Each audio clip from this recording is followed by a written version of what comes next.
con kít phím dự trong thời gian sắp tới. Xin lỗi với các người anh em chứ khuấy cũng mình nó đảo luôn. Đây nhá, 1,5 triệu chính hãng, xuất VAT luôn, mạch xuôi, Start PCB mount, LED RGB các thứ, hỗ trợ luôn VR, QMK các kiểu. Thấy chưa? Thấy chưa? Xin lỗi của người anh em nói câu mạch xuôi cái là một vài hãng bây giờ tự nhiên thấy nhột rồi. Em chưa kể con này nó là kit phím giá bao nhiêu 1,5 triệu. Thì mình phải nói một điều, thật sự là con này là một trong những con mà nó hướng đến anh em mới chơi cực kỳ nhiều luôn. Tại vì khi mà anh em mới chơi ấy, là cái gì cũng chưa biết, thì mình thấy là cứ chơi những cái gì mà nó cơ bản nhất trước đã, chứ đừng có làm khó bản thân quá. Ví dụ như là cái mạch xuôi ấy, thì anh em thích lắp cái gì thì lắp, anh em thích dùng switch gì thì dùng, anh em thích dùng cây cáp gì thì dùng, chứ không phải kiểu mới chơi mà động vào mạch ngược xong cái mua switch cherry về, mua cây cáp cherry các thứ về, xong cuối cùng tự nhiên bấm vào cái nó bị cân rồi khó chịu. Đấy, tôi nói thật với các người anh em mà thôi, mới chơi ấy là cứ chơi với cái này này, hiểu các thứ như thế nào cho nó đơn giản mọi thứ, và sau đó anh em có thể lựa chọn thêm một vài cái khác ấy, xem cái nào nó hợp gu, hay là anh em thích xem là cái led hướng xuống phía dưới là mạch xuôi ấy hắt thẳng vào mắt, hay là anh em thích đẩy lên ngược để mà cho nó hắt lên cái keycap, thì đấy là sau anh em cứ chơi từ từ. Nhưng mà con này là thực sự là một con mới bắt đầu thì mình thấy khá là đáng chơi luôn. Tuy nhiên thì nó không phải có không có điểm yếu đâu, điểm yếu có, nên là ok, hôm nay sẽ là unbox nhanh. Đây là Keytron V1. Đấy, phiên bản này là Pairbond, tức là chỉ là kit thôi. Tại vì nói thật với các bạn là mua cái phiên bản full về thì mình thấy là mình cũng sẽ phải đổi keycap, đổi switch thôi này thôi. Lấy luôn bản Pairbond cho nó đơn giản. Và hơi đáng tiếc nhẹ là hơi ít màu. Chúng ta vẫn sẽ chỉ có 3 màu đấy, màu đen, màu xám với cả màu xanh như phần lớn những con khác thôi. Và đây một vài những thông tin này. Đấy. Cái hay nhất của Keytron thì đương nhiên nó vẫn sẽ đến từ việc mà nó hỗ trợ luôn cả Mark lẫn Win bằng những cái tổ hợp bằng cái nút gạt ấy, nên là anh em có thể chuyển đổi rất là nhanh. Rồi, Quick Start Guide, phụ kiện sẽ có sợi cáp bọc dù nha.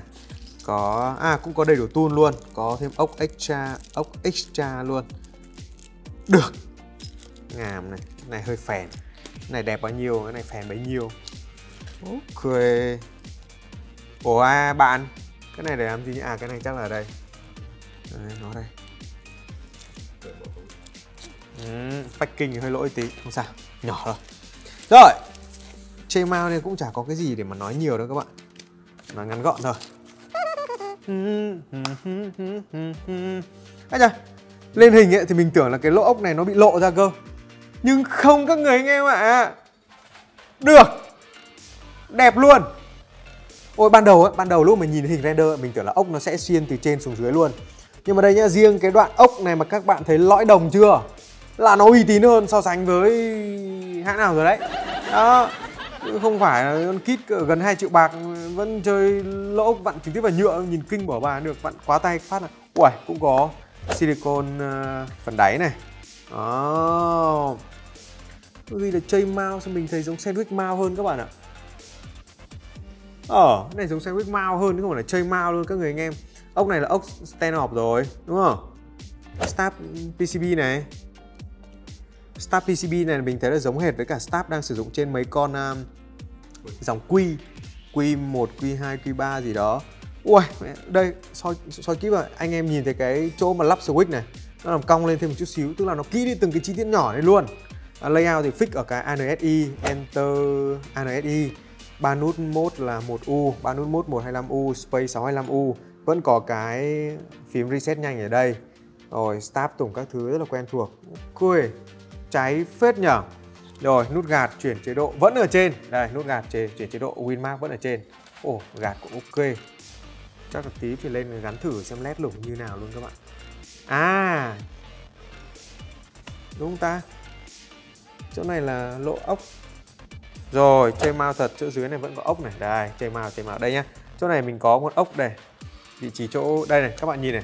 1 này, 2, 3, 4, 5, 6, 7, 8, 9, 10, 11 cái đậu phộng trôi. Ui, 11 con ốc. Và nó sẽ gắn vào những cái vị trí chỗ này này. Đây, ví dụ con ốc ở đây nhá. Là nó chính là con này. Đấy, nó xiên thẳng xuống. Đúng là chơi mouse rồi, mình cứ tưởng là sandwich mouse thôi. Nhưng nếu bạn nào muốn chúng ta thường sẽ có thể tháo bớt mấy con ốc này ra, và thậm chí chúng ta mài luôn cái lỗ ốc này để cho cái khu này không có mấy ốc stand off, thì âm thanh phần alpha sẽ đều hơn. Nhưng mà đấy là đối với những anh em là hiểu mình làm những gì và chơi bời những cái gì thôi, chứ với anh em mới chơi thì thôi, tốt nhất có sao cứ xài vậy. Nhôm này cũng quen thuộc rồi, kim loại nha, nhôm nha. Hệt tức là nó hệt như là cái núm con quy, mấy con quy đang sử dụng, chứ nó không khác một chút xíu nào cả. Không phải núm nhựa là được rồi. Ok, giờ thì mình sẽ tò mò cái start stock nó sẽ như thế nào, bởi vì các bạn nhìn này, mỡ miếc các thứ khá là nhiều này. Đấy, lúc cẩn thận đến cả cái lỗ ở đây nữa này, thấy không? Đấy. Rồi mình sẽ test thử với con KTT dâu nhá. Gắn switch xuống một cái là nghe pặc cái luôn, tức là cái phần plate giữ khá là tốt. Space GMK, nhưng mà nó cong đét.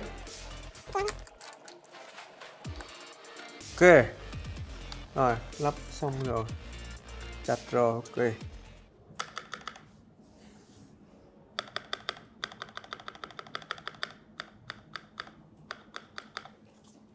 nó có cái tiếng gì nó lạ lạ, nhưng nó không lọc sọc các bạn. Nghe này, không tích, không lọc sọc, nhưng mà mình có cảm giác nó cứ sạn sao ấy, như kiểu là cái phần housing của cái stem với cái housing của cái stab nó chưa được lúc. Này, lắp xuôi lại nhá. Hơi sạn. Này, nghe này, các bạn nghe tiếng sạn này. Đấy. Đó. Nhưng mà cơ bản là ổn. Hay phết nhỉ, cũng có foam, PCB các thứ hẳn hoi đầy đủ này. Thì tính ra là con này nó chả thiếu cái gì so sánh với con Quy ở, ngoại trừ cái việc mà cái case của chúng ta là bằng nhựa. Nhựa như này với cả một đống silicon như này thì cái thương hiệu cây chuông mà anh em hay gọi nó đâu có còn nữa đâu, cái này thì đâu có vang nữa đâu. Rõ ràng một người mới bắt đầu thì hay phết nhỉ. Đây gắn thử xem nó led lủng như nào nào. Đấy, thế nào. Xem là, ui dồi ôi. Ui dồi ôi, chói mắt quá. Chói quá các người anh em. Chói quá. Hiểu luôn led rồi đúng không? Nói chung á, Keychron cái này là V1. Đây có cái mã là V1Z3 này. Đấy. Đáng chơi. Con này thì chắc là mình cũng sẽ tháo ra, mình tune lại cái stab. Sau đó mình chắc là chỉ mỗi cần tune lại cái stab thôi, tại vì silicon thì đủ rồi. Con này mình sẽ test thử xem PE xem nó như nào. Lâu không chơi PE, chơi lại cái. Ok, được phết. Anh em thấy sao? Comment nhé. Bye.